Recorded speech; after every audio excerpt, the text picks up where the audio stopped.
Bonjour, bienvenue sous le soleil des Alpes de Haute-Provence. Nous sommes à Pralou à l'occasion d'un rassemblement dans une joyeuse ambiance, pour pas dire une franche déconnade, de quelques bons tempéraments, des champions issus du milieu de la moto. Certains arrivent juste du supermotard, comme Boris Chambon, qui a gagné il y a quelques jours.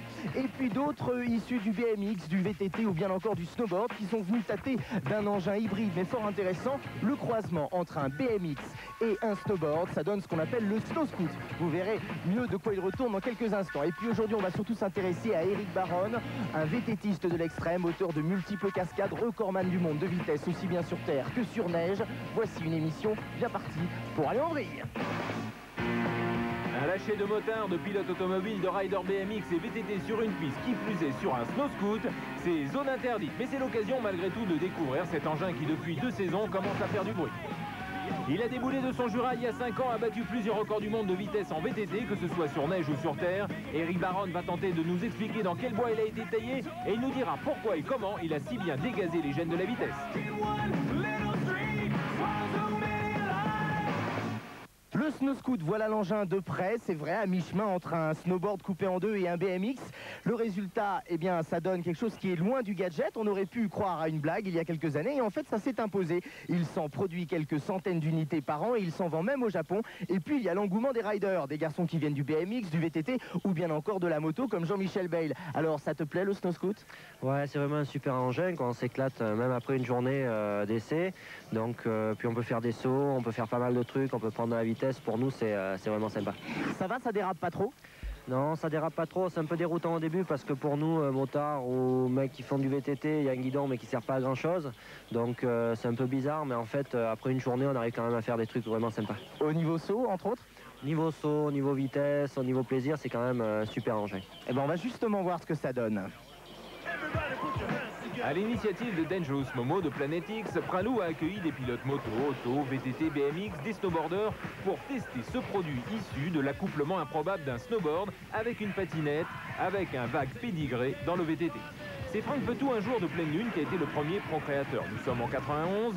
Il va doucement développer le produit, sachant que les stations ne vont pas accueillir l'engin à bras ouverts, un peu comme le snowboard à ses débuts. Grâce à l'action de Thierry Icard, il est désormais en vente libre. Notre plus gros travail, c'est faire monter les gens la première fois dessus.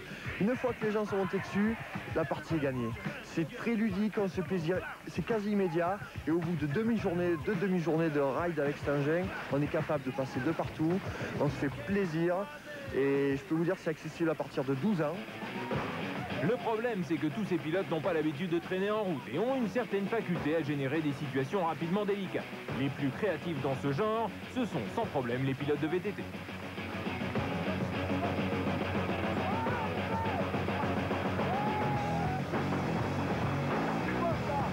Puis bon, on a un guidon, hein, c'est comme sur un vélo. Par contre, après au niveau de la glisse, c'est tout à fait différent. Et donc on n'a pas de suspension, on n'a pas d'amortisseur, donc c'est tout en direct et il faut être très vigilant.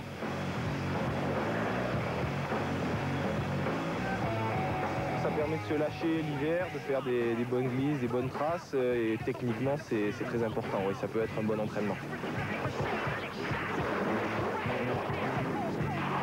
Jean-Michel Bayle, lui, essaye de cabrer le bestiau comme sur une 500. Quant à Boris Chambon, il n'a pas encore la même maîtrise de la glisse qu'en supermotard. Pour prendre les virages et quand on fait glisser la moto, on joue surtout avec les cale-pieds extérieurs. Et là, en fait, il faut tout jouer avec les quarts intérieurs. Par exemple, pour tourner à droite, il faut bien appuyer sur la jambe droite. Donc c'est un petit peu difficile au début, mais une fois que c'est rentré un peu, ça va, ça commence à le faire.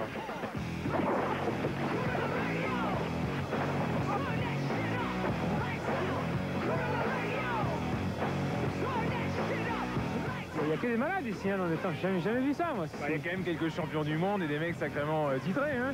Ouais, non, mais ce qui est sympa, c'est qu'on est là, justement, autour d'un engin qui n'est pas évident, mais on prend du plaisir vraiment très vite, quand même, et c'est bien parce qu'on est là pour s'amuser avant tout, quoi. Il n'y a rien de plus, quoi. C'est entre le snowboard et le vélo, j'aime bien, c'est un peu mes deux sports. C'est assez sympa d'avoir un guidon dans les mains sur la neige, c'est chouette, ça. Ça va te changer comme ambiance ici, non? Ouais, je crois qu'on a tous besoin de ça. Vraiment, on a vraiment besoin de délirer. Et puis ça, c'est un grand pote, quoi. Au volant, parce qu'au guidon, c'est pas encore. Mais je pense qu'il apprend à me lâcher, quoi. Donc c'est ça qui est bien. Avant de faire du karting, donc quand j'ai commencé à 14 ans, j'avais fait un peu de BMX dans la région où j'habitais dans le Var. Donc j'adore tout ce qui est vélo et avec Sébastien Chauvet, donc qui s'occupe bien sûr ici des snow scouts, on a fait bien sûr du VTT aussi en descente, donc ça me rappelle la descente en VTT.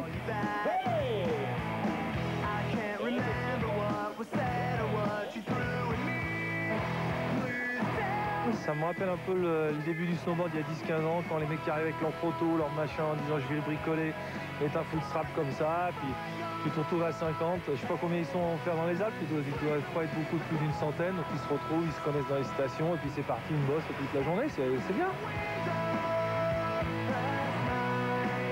Et c'est vrai que c'était assez sympa, puisque tout le monde s'est lâché, je crois. Mais je dis même pas mal, je continuerai à parler au mic et je continue. Oh merci les gars, il fait moins de 15, j'ai l'œil gelé. Stéphane, lui, ne vient pas ni du BMX, ni du VTT, ni de la moto, mais du jet ski. Ça t'aide pour faire du snow scoot? Ouais, je pense qu'il y a beaucoup de placements de poids et de corps qui sont similaires. Et surtout en poudreuse, on n'a pas pu beaucoup en faire encore aujourd'hui, mais en poudreuse, il y a vraiment la même recherche de glisse et l'accroche en fin de virage. Donc je pense que les pilotes de jet devraient s'y mettre très vite. Mais maintenant, on va parler de VTT. Le VTT avec Eric Baron, il s'agit de VTT Extrême. C'est un nom qui te dit quelque chose? Ouais, je sais qu'il descend très vite et qu'il est très très fort dans son sport, mais je le connais pas personnellement, donc j'aimerais bien le rencontrer là. Eh ben, on va le découvrir dans ce sujet. Il a fait 2 multiples cascades, c'est vrai qu'il va vite. Il a le record du monde de vitesse sur neige, 217 km/h, également sur terre. Il adore dévaler les volcans. On va le voir dans ses œuvres. Même sa maman dit de lui qu'il est un peu casse-cou. Quel est le rapport entre faire claquer un saut périlleux en scooter, allumer une spéciale en rallye, débouler sur les pentes d'un volcan hawaïen, se la jouer freestyle avec des skis slalom,